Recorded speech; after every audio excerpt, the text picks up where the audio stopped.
What is going on, everybody? Jon Impemba here with James Grande. Welcome to the Fantasy Storm NBA preview show here for Thursday's two-game NBA main slate. We got the Sixers and Bucks. We got the Lakers and Suns here on the two-game main slate. James, my friend, a couple days into the NBA season, we saw some pretty impressive performances. Cam Thomas coming off the bench for the Nets on Wednesday, going for like 36 actual points. Man, it just continues to be an absolute bucket. We saw some disappointing performances. Big chalk play of the day was Evan Mobley. Failed to come through for many fantasy managers. He was 70% rostered in contests that I was playing in. We saw Jaren Jackson continue his home dominance on the block stats, 5 blocks. Desmond Bane went off for 50. Xavier Tillman went off for like 50. So a lot of big performances, a lot of so-so performances here. We're currently recording while we're watching Luka Doncic battle Victor Wembanyama on the 9:30 game here, or 10:30 game, whatever it is. 9:30. 9:30. You're right. On the Wednesday slate. So we got that going on, but we're ready to break down this Thursday slate of action, my friend. Yeah, a little two-gamer. Back to the TNT games. Back to, they're not wasting any time getting some big matchups on the marquee, right? We have Suns throwing LeBron in our face as much as possible. Yeah, and Phoenix, Kevin Durant as much as possible. Now we're getting the new look Bucks and the James Harden-less fighting 76ers. So definitely some interesting matchups. This is could have been what it could have been on Thursday night in opener. Eastern Conference matchup, Western Conference matchup, right? And we didn't get that, but I digress. You digress. We're on to Thursday. I just opened up the Vegas totals here, John. 224 in Phoenix, LA. Lakers are actually 6-point favorites, and that's because the Devin Booker, Bradley Beal news both are expected to be out for this game, both listed doubtful. And then Philly, Milwaukee, 225, also a 6-point spread in favor of Milwaukee. So definitely interesting. Lakers looked okay in their first game, but Denver just is that team. So definitely an interesting 2-game slate to kick off Thursday. Yeah, listen, Lakers had their moments. Austin Reeves looked really great. LeBron looked good at times. Anthony Davis didn't score in the second half. That's one of the biggest reasons. Prince. Yeah, Taurean Prince got off to a ridiculous start on that game as well. Had AD had any offense going in the second half of that game, maybe they would have been able to be a bit more competitive. Sure.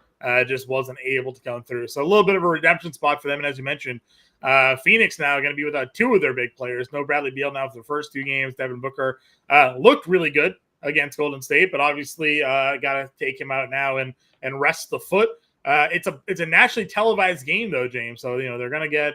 I guess this is a legitimate injury, right? This isn't a rest situation, so team isn't going to get any sort of penalty. But they do have those new resting rules in place here to sort of protect the integrity, I guess, of the game. But that means you're going to have Kevin Durant playing with a bunch of, for lack of better terms, scrubs here in this matchup against the Lakers. So something to watch. Before we jump into our DraftKings DFS slate preview here, we want to give a shout out to our friends over at RT Sports. If you go to rtsports.com/alarm, use promo code ALARM23, new users get a 100% deposit match up to $200 with their first deposit.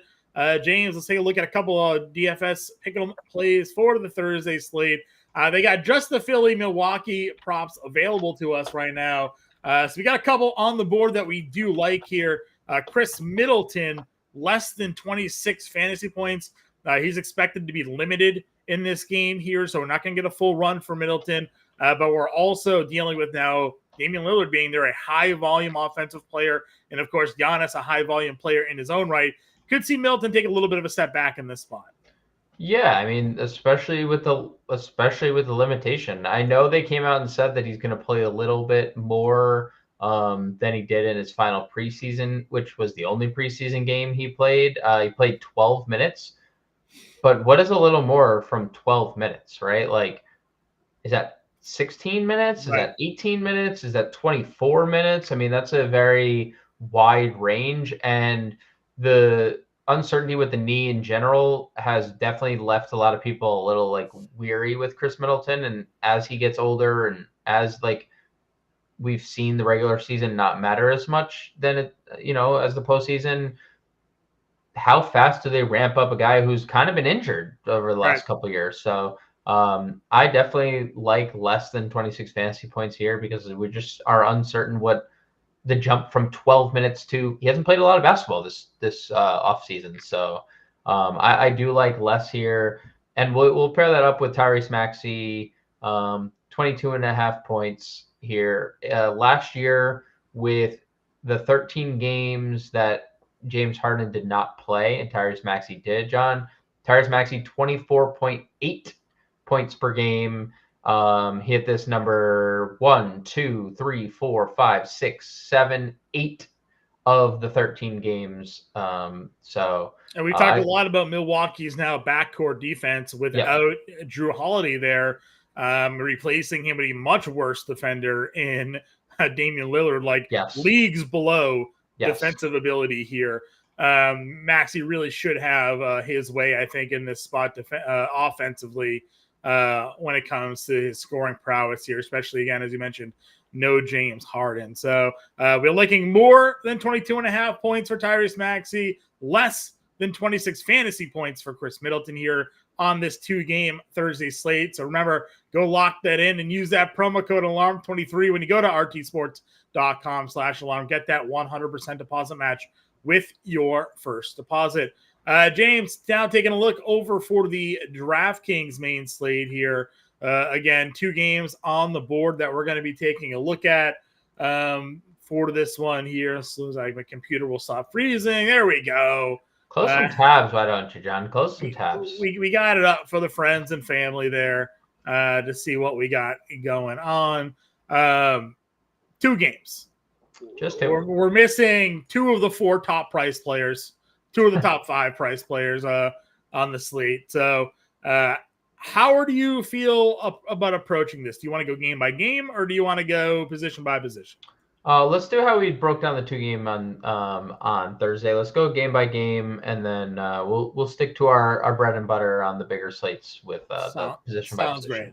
All right, 2-game slate starting off Philly, Milwaukee. Point guard position here again. No James Harden. Dame is at $9,000. Now we have talked a lot about this price tag going into tonight here. Most other circumstances in years past, I wouldn't be able to hit the button quick enough to put Dame Lillard in my lineup at $9,000.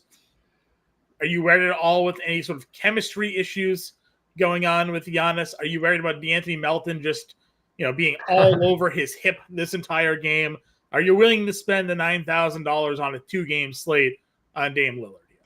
Yeah, I'm willing to get to 9K on Dame. I think, we're going to work whether or not there's chemistry issues. We're going to watch it happen in real time, right? Lillard is one of the league's best players, and so is Giannis. So I think even during stretches where it doesn't look or things look clunky, Damian Lillard can bail them out because he's so skilled offensively. So I'm okay getting to Lillard. The Maxey or the Melton matchup doesn't really worry me. I definitely do just like Tyrese Maxey's price a little bit more. You can play them both if you wanted to. Yeah. Obviously, that's perfectly fine. I think one game is not better than the other in this scenario. They're both basically the same over-under, same outlook in terms of spread. So I can definitely get to Lillard, but I mean Tyrese Maxey without James Harden is going to be one of the chalkiest plays. We saw it in preseason. He was chucking. We saw it all last year. He chucks just a great spot. Great spot for him. You have D'Anthony Melton here at $5,300. Again, a guy that we're going to certainly get some exposure to. Oh yeah. Anybody else though at guard spot here? Anybody you want to play? Is Campaign going to play here? Yeah, he'll be the backup point guard. Okay. So there's always that chance that he comes in.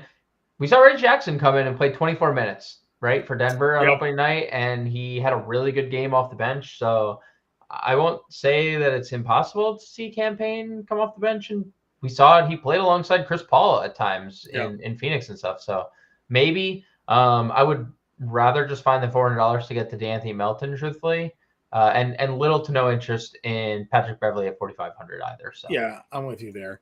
Shooting guard spot again, a lot of repeat plays here with the dual position eligibility, but we have Chris Middleton, but we just talked about he's going to be limited. I don't really have any interest in $6,500. Kelly Oubre is now on Philly at 57, and Michael Beasley at 5K, likely going to be a guy that gets a step up in production here.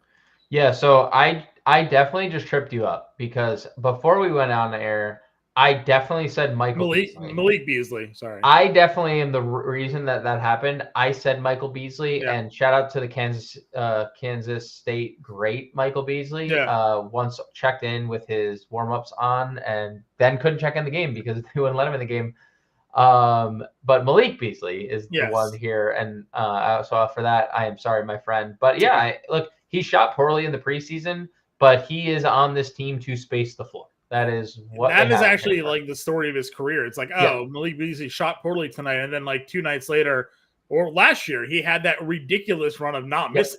So you take the good with the bad here. Sure. Any Patty Connaughton interest? Mild, good position eligibility. I think where the Connaughton ownership will be like, what will happen for him is that he's competing with all the Phoenix value, right? Like he's the pivot off that Phoenix value. That's all the same price as him, same position eligibility. He's just going to get bumped 98% of the time. But we saw it, a couple slates ago, like Moses Moody, low ownership. Came off the bench, did not miss.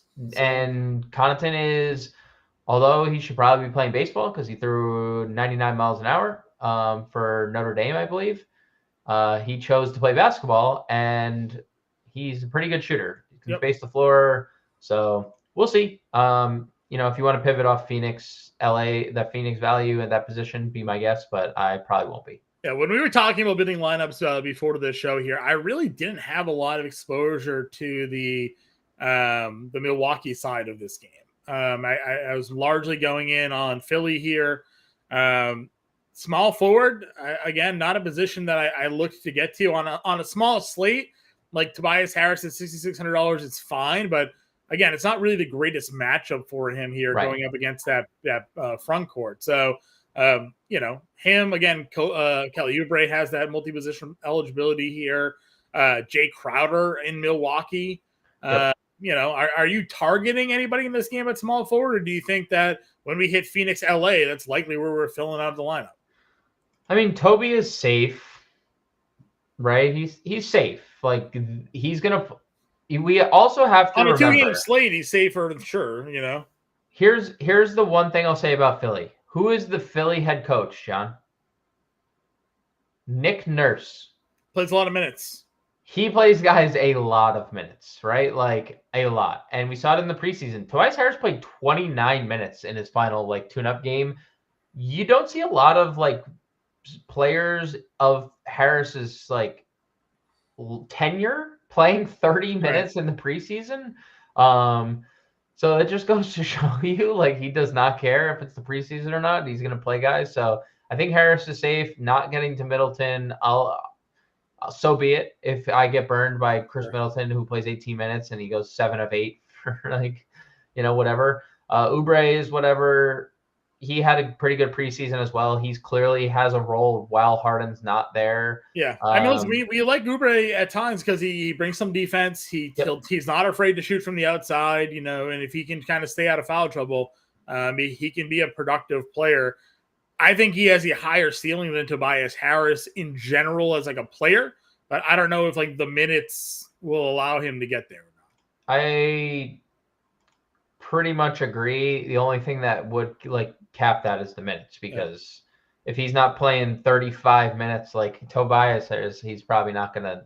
But anything's possible. We just saw Cam Thomas scored 36 in 25 minutes. I mean, you guys can just get on the floor and not miss. Power forward here, we have Giannis. I mean, averaged 60 fantasy points in 4 games against Philly last year.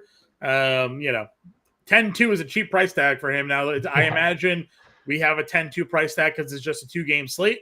On a larger slate, he'd probably be 11 plus, but you can certainly take advantage of that if you want. Likewise, play Bobby Portis if you want to. Comes off the bench, fantasy point per minute monster, totally in on that situation. Where are you on like Reed or Tucker or anybody like that? Any interest in these other Philly guys? Not Tucker. I don't ever play Yeah, I PJ know. I don't play him Tucker. either. He's there. I would. Paul Reed is going to be a guy that plays a bunch. So if you want to play Paul Reed, by all means, I think he's perfectly fine as like a punt option. Because he can play a little bit. He's gonna back up the 5, but he also can play the 4. So if you want to play Paul Reed, he's sort of their Portis-ish. Yeah, he's sort of their Portis. That's a good comparison. Center spot. You have JoJo. Yeah, that's where I was locking in, like Embiid here on this slate. Brook Lopez is at 6K. So you're really choosing between two centers if you're not going to plug Giannis or Portis in here. Yes. I got nothing more. We got nothing. I mean, obviously, JoJo has as high of a ceiling as anyone else, and I think Brolo, showed last year that he's still kind of really good, right? Maybe his best year career last year, like with all the blocks and stuff. So yeah, he had some good run there when Giannis was on the lineup, 100%. Moving on over to Phoenix, LA, a little bit more interesting here because of the players that are out. Opens up a lot more players to throw in your lineup. At the point guard spot here again, no Booker, no Beal. D'Angelo Russell. We thought that the other day, and then we're pretty sure no Booker. I know. No well, I know. I'm just saying. I'm ready. This is the preview. We give our takes, and then we'll come back live and we'll update it as we need to. But we got Booker, Beal expected not to play. D'Angelo Russell's 55. Gabe Vincent, as you mentioned, played off the bench for LA at 37. Then Jordan Goodwin, who was in their rotation and can very well find himself in the starting lineup now if Booker sits out here at $3,200. Yeah, I mean, I think Goodwin, would you say if they both sit, which Phoenix value plays the most? Is owned the most? It's probably Jordan Goodwin, right? He probably is the highest owned of because he's 3,200. Probably. Yeah. And then that means like with these guys, like Kevin Durant's going to be astronomically owned because he's playing by himself, or at least not with the big three. And that means you can also get a Giannis or a Embiid if you want. Jordan Goodwin played 14 minutes in the season opener with Devin Booker, 2 points, 4 rebounds, 3 assists, a steal. So like not the worst outing, and it's a 2-game slate again. He's going to get a bigger boost with the point Booker out. So yeah, I'm perfectly fine getting to Russell. He shot really poorly in the opener. Still almost got to 30 fantasy points. Gabe Vincent, he played like he had a decent game off the bench. What was the minutes for Gabe Vincent? Because they don't have it updated on DraftKings. He played 22 minutes, 6-2, 1-1. Mild success. The Lakers really just went with the starters, and 4 guys off the bench played 15 minutes. Vincent's okay, but I think all roads lead to Goodwin here if and when Booker and Beal are ruled out. Yep. At shooting guard, again, Austin Reeves had himself a pretty nice opening night, to say the least. Filled up the stat sheet for everybody at $5,600 on a slate where, again, I felt like small forward was kind of like, and shooting guard was fine. He has that dual positional eligibility. He's going to be among the highest roster players, I think, on the slate because the fact that Middleton is limited and you're going with the rest sort of the non-starters, like Reeves is a guy you're going to be plugging into one of these 2 spots. Yeah, I would say he's maybe the highest owned Laker. I don't know, maybe the highest owned Laker. Just recent news with LeBron being limited in some capacity to start. Maybe people are scared to go to Davis after that clunker he put up. Dominated the first half, 0 points in the second. 0 points in the second half. And it's like, can Taurean Prince repeat himself? So yeah, I think Reeves pretty much proved he's pretty matchup proof. He's good everywhere. So yeah, 5,600 is an excellent price for him. Yep. And then after that, Eric Gordon didn't start, but could start now if Devin Booker is out, right? One of the guys that could find themselves moving into that lineup. You have Grayson Allen, who did not play well at all the other day, but again, take another shooter off the floor, ball spreads around a little bit more. Grayson Allen could be a guy that finds himself in a better situation. So two guys here that at some value prices at 4,400 and 4,200 for Phoenix that will more than likely see some increases in playing time here. Yeah, I mean, Gordon, even if he doesn't start, he played 32 minutes and took 16 shots off the bench, right? Like, that was with Devin Booker.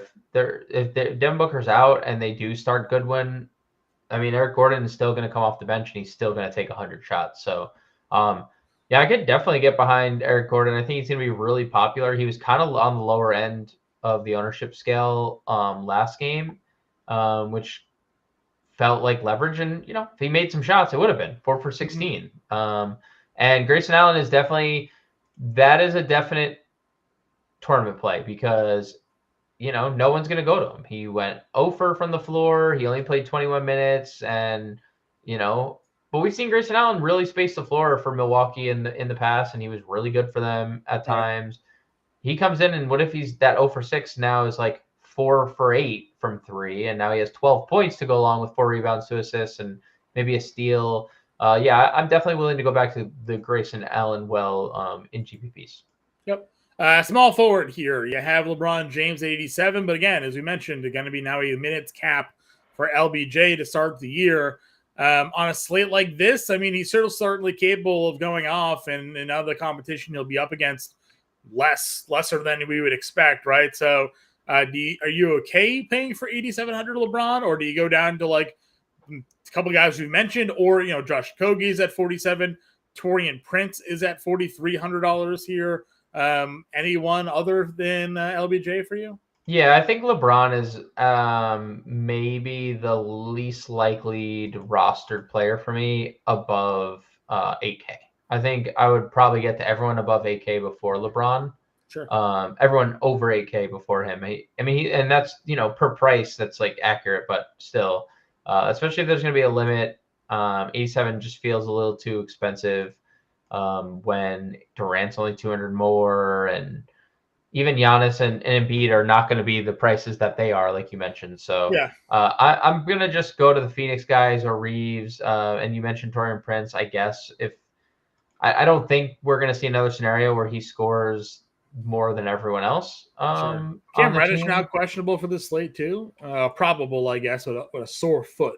So yeah, and Cam Reddish, for what it's worth, played over Max Christie, was a little bit of a surprise. So if you want to take a stab on Reddish, you can as well. Power forward position here. Again, KD is at 89. As you mentioned, why pay 87 for LeBron when a fully healthy Bookerless, Beal-less KD is at $8,900. So, without really going too much into it, just play Kevin Durant.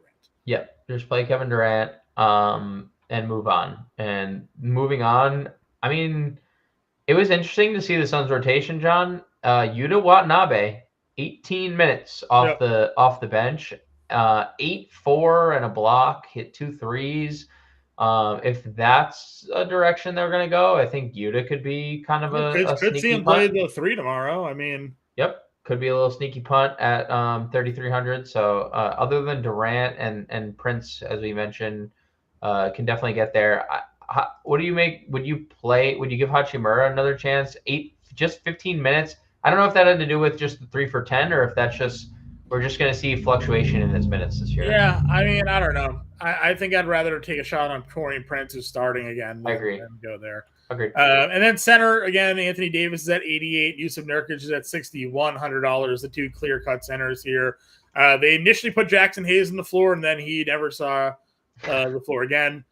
Christian Wood, Drew Eubanks backing up the center spots, but it's AD, it's Yusuf Nurkic. Nurkic coming off of a double-double at $6,100. If you weren't playing JoJo and if you wanted to play Giannis at a forward spot, Nurkic certainly fits a lot of builds here. Yeah, Nurkic definitely fits a lot of builds. I actually don't hate going to AD because I think he's going to obviously present a lot of issues for Nurkic, like athletically. So I'm okay going back to Davis, but Nurkic looks so good in the debut. He didn't look great in the second half. He had the double-double at half already. So, yeah, definitely get the Nurkic. What did Eubanks what was the Eubanks line? I feel like they played like pretty similar. Nurkic played 28 minutes. Eubanks played 19. Eubanks had 4, 7, 2 assists and 3 He's a guy that blocks. comes on the floor and is super active. So 10 it's kind of seconds. he's like Hartensteiny. You know, Yeah, he has a little gets on the floor Hartensteiny. and just like fills it up. 21 fantasy points in 19 minutes, and I think he was 4,700 in that slate. Now he's 39. I could see a world where I get to Eubanks. Sure. If you're making a couple of lineups here on a 2-game slate, you got to spread that rostership around here on the smaller player pools. All right, James, let's end the show here like we do every time with a lineup being built. We liked Maxey, 75. Yep. What was our plug-and-play value here? Phoenix, Eric Gordon, Okogie. Yeah, Kogi was a good one. We like Reeves at small forward. Goodwin, 32. Goodwin at guard. That works. Goodwin. Durant, power forward. Durant at power forward. Are we going Embiid or Giannis? I mean, there's no Harden. Like, I'm okay if we wanted to get to Embiid. It's tough. It's a tough. I feel like we're not going to play any Milwaukee if we don't play Giannis. I mean, but we don't necessarily need to play Milwaukee. No, you're playing. If you're playing Milwaukee, at this point you're probably playing Giannis or you're playing Dame, because the rest of the rotation is kind of, or you're playing like you're taking a shot on like Bobby Portis or something like that. But yeah, we could play Embiid. I mean, no Harden. He fully ramped up in that final game before the in the preseason. He played 33 minutes. Again, Nick Nurse special. 30. He's gonna play like 36 minutes this year. We have 4 Phoenix, 2 Philly, and a Laker right now at $5,400 for a util. And that's Bobby Poe if you want it. Bobby Poe, you just got to flip. Or D'Anthony Melton if you had to pick one. Oh, I mean Melton if he's gonna start would probably be the answer for me. Just we got to swap him into like the guard spot for Goodwin. Sure, for the rostership, the start times. Yeah, for the start times, because again, like the NBA gonna NBA and like Devin Booker's gonna play, right? So be on our toes. Well, we wouldn't really have a pivot if that ended up being the case anyway. So well, yeah, we'd have 6 guys in the late game. We could go to Utah if that happened. I guess Utah, but also 6 guys in the late game. Like we would just pivot probably. We can move some money around. So example lineup here for 2-game slate. Again, we'll be back live at 5:00 Eastern. Sean Mitchell has your 2-game write-up playbook for this Thursday slate. Tyrese Maxey, Eric Gordon, Austin Reeves, Kevin Durant, Joel Embiid, D'Anthony Melton, Josh Okogie, Jordan Goodwin. Everybody, again, find us on Twitter. Get us in the Discord. And we will see you all at 5:00. Talk to you then.